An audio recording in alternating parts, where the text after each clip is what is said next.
নিঃস্বার্থ ভালোবাসা দিয়ে একটি মেয়েই পারে পরিপাটিভাবে সংসারকে গুছিয়ে রাখতে। রাধে রাধে বন্ধুরা, কেমন আছো তোমরা সবাই? আশা করি ভীষণ ভালো আছো। আর আমরাও কিন্তু খুব ভালো আছি। আজকে হচ্ছে বৃহস্পতিবার। গুড মর্নিং সবাইকে, সকলকে সাথে নিয়ে আজকের ব্লগটা শুরু করছি। আমি একদম চলে আসলাম বাইরে, এখনও কোনো কাজ শুরু করিনি। তো রোজ দিন আমি বাইরে একটু হাঁটাচলা করি, 5 মিনিট হোক 10 মিনিট হোক, আমার সামনের বাগানে বা ছাদে গিয়ে, যেখানে এক জায়গায় হোক আমি হাঁটাচলা করি। তো সামনের বাগানে আসলাম, তো ভাবলাম তোমাদের সাথে একটু গাছগুলো শেয়ার করি। বেশ কিছুদিন হলো শেয়ার করা হচ্ছিল না। আর গাছগুলো যত দিন যাচ্ছে তত সুন্দর হচ্ছে, তত বড় হচ্ছে। অনেক ভালোবাসা শখ করে লাগানো গাছগুলো। আর গাছ লাগাতে তো আমি ভীষণ পছন্দ করি। সুন্দর বাগানটা একটু একটু করে সাজাচ্ছি, কারণ একবারে আমার পক্ষে সম্ভব হচ্ছে না যে সব কিছু একবারে করে ফেলবো।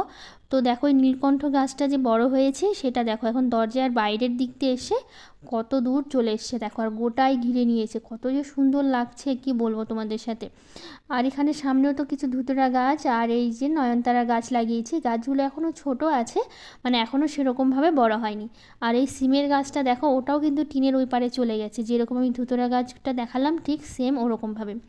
আর কত উঁচুতে উঠে গেছে দেখো তো, একদম লাইনের তার উঠে যাচ্ছে, পোলে উঠে যাচ্ছে। আর এই দিকে আছে কিছু ডাঁঠা। আর হচ্ছে এই হচ্ছে আমার পেঁপে গাছটা, এখন ছোট ছোট ফুল এসছে, কিছুদিন পর পেঁপে ধরবে। তো সব গাছই যেহেতু শেয়ার করছি কিছু কিছু, তো ভাবলাম এই গাছটা শেয়ার করি, তুলসী গাছটা কিন্তু বেশ সুন্দর না বলো। আর এই লঙ্কা গাছগুলো তো লাগিয়েছিলাম বেশ কিছুদিন হয়ে গেল, তোমরা তো জানোই, তোমরা তো দেখেছো।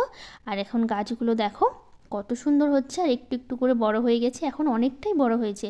কত ছোট লাগানো হয়েছিল তাই না বলো বন্ধুরা? আর এখন এখানে ঘাসগুলো হয়েছে না, ওগুলো একটু তুলে ফেলতে হবে। তো যাই হোক, এদিকে বেগুনের গাছগুলো দেখালাম, সবটাই শেয়ার করছি একটু একটু করে। আর এই করলা গাছটা দেখো, একদিন তো বাঁধছিলাম, তোমরা দেখছিলে।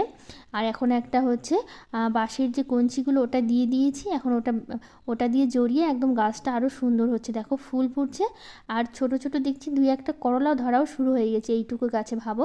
ওই যে দেখো দেখা যাচ্ছে ছোট্ট একটা ধরেছে, ছোট দুটো ধরেছে ওখানে। তো যাই হোক, এখন অনেক গাছ শেয়ার করা হলো, চলো একটু দুই একটা বেগুন দেখাচ্ছি তোমাদের। গাছে তো প্রচুর বেগুন ধরা শুরু হয়ে গেছে, এখন মাত্র 1.5 মাস হলো বেগুনের গাছ লাগিয়েছি। এর মধ্যেই না সত্যি আমি ভাবিনি যে এত তাড়াতাড়ি বেগুনও ধরতে পারে। তো যাই হোক, ছোট ছোট অনেক বেগুন ধরেছে গাছে, তোমাদের সাথে একটু শেয়ার করছি। সেটাই আমার না ভীষণ ভালো লাগে জানো, গাছগুলো শেয়ার করতে। এই দেখো গাছগুলো ছোটও কিন্তু বেগুন ধরেছে বেশ অনেক, কিন্তু দেখো এই গাছটা তো ধরেছে। আর সেদিন তো দুটো তুলে খাওয়াও হলো বেগুন গাছ থেকে জানো। তো যাই হোক, বাইরের গাছগুলো দেখালাম, আর তোমাদের কেমন লাগলো গাছগুলো কমেন্ট করতে কিন্তু ভুলো না। তো ঘরে চলে আসলাম, এখন বেড কভারটা চেঞ্জ করব, বেশ কিছুদিন ধরে আছে চেঞ্জ করা হচ্ছে না। তো একদম ভালো করে ঝেড়ে বিছানা তোষকটা একটু ঝেড়ে নিয়েছি জানো। তোষকটা ঝেড়ে নিলে না যে ধুলোগুলো পড়ে অনেক সময় দেখবা, তোষক বলছি, আর বেড কভারটা তুলে ফেললে কিন্তু একটু ধুলো ধুলো বালি বালি থাকে তোষকের উপরে। ওটা ঝেড়ে নিলে একদম তোষকটাও পরিষ্কার হয়ে থাকে। তো যাই হোক, চলে এসেছি আমি বিছানাটা গোছাতে। বাবা নেওয়ার একটু কথা বললো আর কি। ও কী করেছে, ডায়েরির ওপরে, স্কুলে যে ডায়েরিটা আছে তার উপরে যত স্টিকার ছিল, একটা স্টিকারের বই কেনা হয়েছিল বইতে লাগানোর জন্য, সব স্টিকারগুলো তুলে তুলে গোটা ডায়েরিতে লাগিয়েছে। তো সেটাই আমাকে দেখাচ্ছে। তো ভাবলাম হচ্ছে বেড কভারটা কাচবার, কদিন বৃষ্টি ছিল না, একটু স্যাঁতস্যাঁতে গন্ধ হয়ে গেছিলো। আর বৃষ্টির জন্য না এই জামা কাপড়গুলো একটু গন্ধ হয়ে যায় স্যাঁতস্যাঁতে। তো সেই জন্য কী করলাম বলো তো, ওই হচ্ছে কাঁথাটাও ধুয়ে দিলাম। কাঁথাটা তো গায়ে দেওয়া হয় না, পরিষ্কারই থাকে, তারপরও না ছিল অনেক দিন ঘরে, না ধুলে ভালো লাগছিল না। তো আজকে যেহেতু বৃহস্পতিবারে পুজো দিয়ে তারপরে কাপড় মেলতে যাচ্ছি। স্নানের সময় একবারে কাপড় কেচেছি, ভাবলাম আগে পুজোটা দিয়ে তারপরে কাপড় মেলি। আর আমাদের এখানে এই কম বেশি একটু একটু বৃষ্টি হতেই আছে। রাতে হচ্ছে যখন মন চায় তখনই মনে হচ্ছে বৃষ্টি এখন চলে আসছে, এত বৃষ্টি হয়েছে। কিছুদিন তো বৃষ্টি হলো, মাঝখানে তো রোদ্রু ছিল ভালোই। তো এখন আবার বৃষ্টি হওয়া শুরু হয়েছে। আর বেশ অনেকগুলো কাপড় কেচেছি, জানি না কী হবে। আজকে কী হয়েছে জানো, কাপড় কাচতে কাচতে তো কোমর তো ব্যথা হলোই আর কি, এতগুলো কাপড় হাত দিয়ে কাচা ভাবা যায় বলো। তো একটু কাঁথাটা কাচতে একটু বেশি কষ্ট হয়েছিল, ছোটোগুলো কাচতে অতটা অসুবিধা হয় না, কিন্তু কাঁথাটা কাচতে একটু বেশি কষ্ট হয়।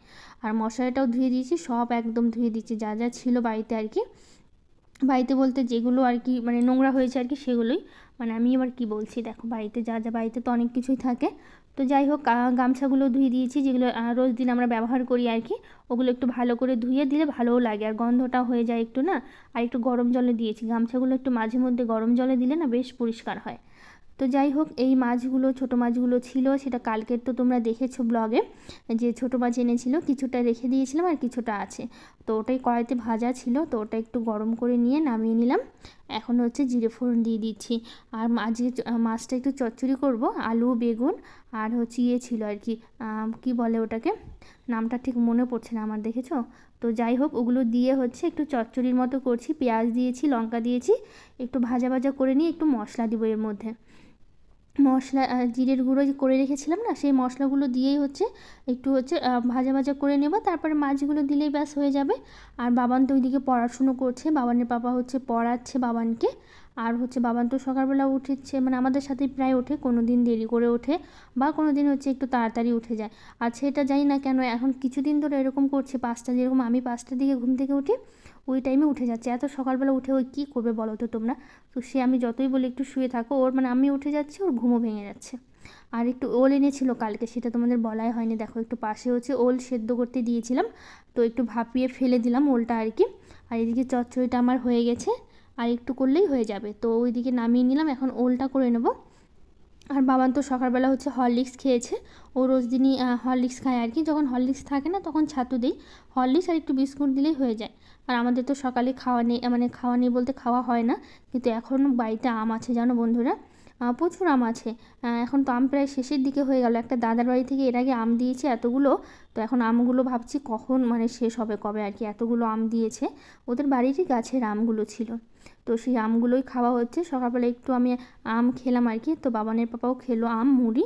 তো আমাদের তো সেরকম সকালে খাওয়া হয় না তোমরা জানোই, কিন্তু এই আম যতদিন ধরে শুরু হয়েছে ওই রোজ দিন সকালবেলা হলেও একটু হলেও আম মুড়ি খাওয়া হচ্ছে। তো যাই হোক, কিছু দিদিভাইয়ের নাম নিয়েছি। মঞ্জুলা মাহাতো দিদিভাই বলেছে, তুমি খুব সুন্দর কাজ করো, তোমার কাজ দেখতে আমার খুব ভালো লাগে। আর সোনালি পাল বলেছে, তোমার বাড়ি কোথায়? বাড়ি কোথায়? তো হচ্ছে আমার বাড়ি হচ্ছে মালদার হচ্ছে গাজলে। তো শ্যামলী ব্লগ থেকে দিদিভাই বলেছে, তোমার হাতের কাজ ভালো লাগলো, এক কথায় খুব সুন্দর হয়েছে। আজকে আমার নাম নিলে খুব ভালো লাগলো বোন। তো থ্যাংক ইউ দিদিভাই, এত সুন্দর, এত ভালোবাসা দেওয়ার জন্য। এত সুন্দর সুন্দর কমেন্ট করো না তোমরা, আমার এত ভালো লাগে। আর আমি কখনো ভাবিনি যে তোমরা আমাকে এত ভালোবাসা দিবা। তো ঝুম্পা মুখার্জি বোন বলেছে, তোমার ভিডিওগুলো খুব সুন্দর হয়, থ্যাংক ইউ। আর একজন বোন বলেছে, দিদি আমার নাম নিও, আমার নাম হচ্ছে পূজা কর্মকার। তো দেখো বোন, তোমার নাম কিন্তু আমি নিয়েছি। তো যাই হোক, এদিকে হচ্ছে সব মশলাগুলো দিয়ে আমি হচ্ছে কষিয়ে নিচ্ছি আর কি, ওই ওলটা আর কি একটু পেঁয়াজ রসুন দিয়ে করছি, একটু না ঝোল ঝোল করবো। কেন বলো তো? যেহেতু ছোটো মাছের চচ্চড়িটা করেছি না, আর বাবানের পাপা আবার তোমরা তো জানোই যে ঝোল না হলে খেতে পারে না, তো একটু ঝোল ঝোল রেখেছি। আর অমলেটটা করলাম, ওটা হচ্ছে বাবানের জন্য। বাবান অতটা ছোটো মাছ খেতে পছন্দ করে না, তো সেই জন্য বাবানের জন্যই হচ্ছে অমলেটটা করা আর কি। তো এইদিকে রান্নাবান্না পুরো কমপ্লিট করে নিয়েছি, নিয়ে এখন হচ্ছে ওভেনটা মুছে নিচ্ছি, ভালো করে মুছে নিচ্ছি। লিকুইড যে সাবানটা হয় না, ওটা দিয়ে মুছে নিচ্ছি, আর ওটা দিয়েই রোজ দিন মোছা হয়। আর এদিকে একটু তেল তেলে ভাব থাকে রান্না করার সময়, একটু হচ্ছে পরিষ্কার না করলেও না ভালো লাগে না। আর মেয়েরাই তো পারে, তাই না বলো, সংসারকে একটু পরিপাটি করে গুছিয়ে রাখতে, একটু চকচকে রাখতে আর কি। একমাত্র মেয়েরাই কিন্তু এই কাজটা খুব সহজেই করতে পারে, আর সেটা আমি সবসময় করে থাকি আর কি। আমার ভালো লাগে না, নইলে এভাবে যদি সাবান দিয়ে যদি রোজ না মুছি, তো একটু তেল তেল থাকে, যতই আমরা ন্যাকড়া মানে কাপড়টা ভিজিয়ে মুছি না কেন, তারপরেও না একটু তেল তেলে থেকে যায় আর কি, যতই মুছি আর কি। তো আমি সেই জন্য কী করি, রোজ দিন একদম একটু লিকুইড সাবান দিয়ে ওটা দিয়ে হচ্ছে মুছে নিই। আর বেশ ন্যাকড়াটাও ভালো করে একদম সার্ফ দিয়ে কেচে নিই, এতে একদম পরিষ্কারও থাকে। নইলে না রান্নাঘরে যদি ওরকমভাবে মোছা না হয় না, একটু গন্ধও হয়ে যায় রান্নাঘরটা। যেহেতু তেল মশলা রান্না হচ্ছে, মাছ মাংস রান্না হচ্ছে, ডিম বলো যাই বলো রান্না হচ্ছে, কারণ ওগুলো হাওয়াতে উড়ে বলো, তেল ছিটে বলো, এদিক ওইদিক কিন্তু একটু পড়েই থাকে বা লেগেও যায়, তো ওটা থেকে থেকে একটা গন্ধ হয়ে যায় রান্নাঘরটা। আর আমরা যদি রোজ দিন এভাবে ভালো করে মুছে বা পরিষ্কার করে রাখি, তাহলে কিন্তু সেই গন্ধটা একদমই থাকে না, আর একদম বেশ পরিষ্কার থাকে। তো সেই জন্য একটু চেষ্টা করি আর কি সবসময় একটু পরিষ্কার রাখার আর কি, একটু পরিপাটিভাবে রাখার আর কি। তো ভালো লাগে এভাবে করতে, কাজ করতে আর কি। তো যাই হোক, এদিকটা মুছে নিই। আর এখানটা তো আমি সে রান্নার সব জিনিসগুলো রাখি যেগুলো রান্না করে, তো এখন হচ্ছে ওইটা হচ্ছে ওভেনের উপর রেখে তারপরে হচ্ছে আমি এটা মুছছিলাম আর কি। তো সেই জন্য এখন সব জিনিসগুলো একটু গুছিয়ে নিচ্ছি জায়গার মতো। আর এই কিছু বাসন হচ্ছে ছিল আর কি, সকালবেলা রান্না করতে করতে ধুলাম, আবার রাতেরও দুই একটা ছিল আর কি। তো এগুলো একটু গুছিয়ে নিচ্ছি, গুছিয়ে আবার কিছু বাসন মানে জমা হয়েছে, এখন এই খাওয়া দাওয়া করা হলো, তো সেই বাসনগুলো একটু হচ্ছে ধুয়ে নিতে হবে। তা এখন দেখো রান্নাঘরটা একদম পুরো পরিষ্কার হয়ে গেছে।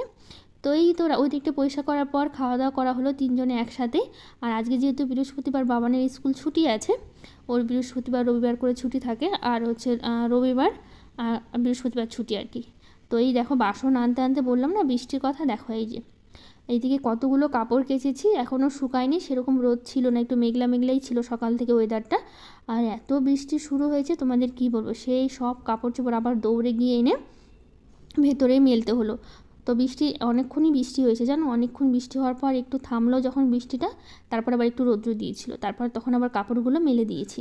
আর আমাদের এই টেবিলটা কী বলো তো, এই ডাইনিংটা একটু বড় তো, তো দুটো ফ্যানের করা আছে আর কি, কিন্তু একটা ফ্যান আর কেনা হয়নি, আর একটা ফ্যান হচ্ছে কেনা হয়েছে আর কি। তো যে ফ্যানটা কেনা হয়েছে ওই ঠাকুর ঘরের সামনের দিকটা আছে, মানে ওই সাইডটা আছে, তো সেই জন্য কী করতে হয়, ওই খাওয়ার সময় সবসময় টেবিলটা টেনে ওখানে হচ্ছে নিতে হয় আর কি, আবার খাওয়া হয়ে গেলে আবার এই সাইডটা রেখে দিতে হয়।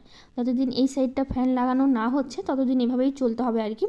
আবার ঠান্ডা পড়লে তো অসুবিধা নেই, তখন তো ফ্যানের প্রয়োজন নেই। তো খাওয়া দাওয়ার পর যে কটা বাসন ছিল সে কটা হচ্ছে একদম ধুয়ে নিয়েছি, এখন একদম বেসিনটা ভালো করে পরিষ্কার করে নিলাম। তো এইদিকে হচ্ছে বাবানের পাপা হচ্ছে বাবানকে কিছু পড়া দিয়ে গেছিলো আর কি, কোশ্চিন করে দিয়ে গেছিলো, তো সেটাই হচ্ছে বাবান এখন করছে। তো ভাবলাম এইদিকে আমি ওর পড়াশুনো করছে করুক, আর আমি একটু পরিষ্কার করে নিই আর কি।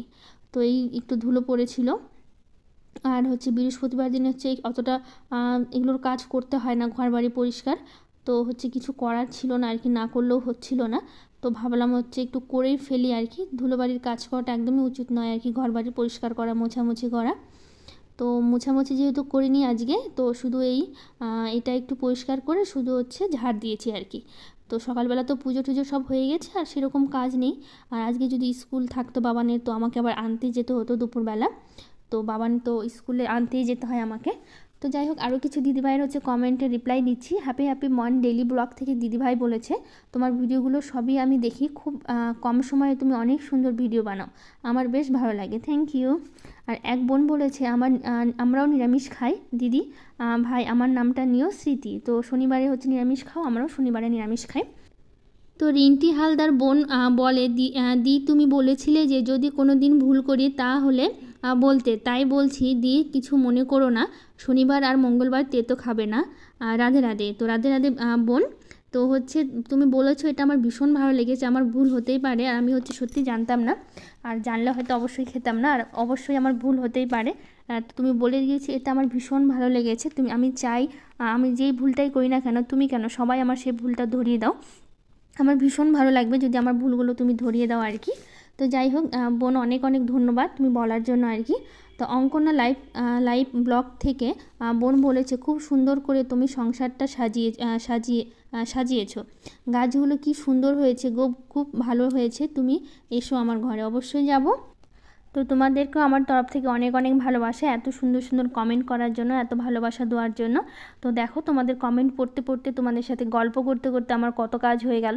এদিকে প্রায় গোছানো প্রায় কমপ্লিট হয়ে গেছে, একটু গুছিয়ে নেওয়া বাকি আছে। তো এটা একটু গুছিয়ে নিলেই কিন্তু আমার কাজ একদমই প্রায় শেষ। আর বাবান তো পড়াশুনো করছে, তারপর আমার কাজ শেষ হলে ওকে স্নান করিয়ে দেবো, স্নান করে দিলে আমি একটু গা হাত পা ধুয়ে নেবো, কারণ সকালবেলা স্নান করি না, তারপরে এই রান্না করার পর গরমের মধ্যে কাজ করার পর না, তারপরে স্নান না করলে না একদমই ভালো লাগে না, তো সেই জন্য কাজটা সেরে একটু স্নান করি।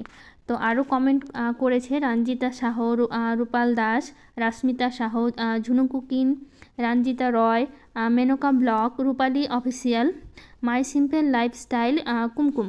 তো অনেক অনেক ধন্যবাদ, তোমরা এত সুন্দর সুন্দর কমেন্ট করছো, তো সবাই কমেন্ট করছে তাদের নামগুলো নিলাম, কারো বাকি থাকলে অবশ্যই জানিও।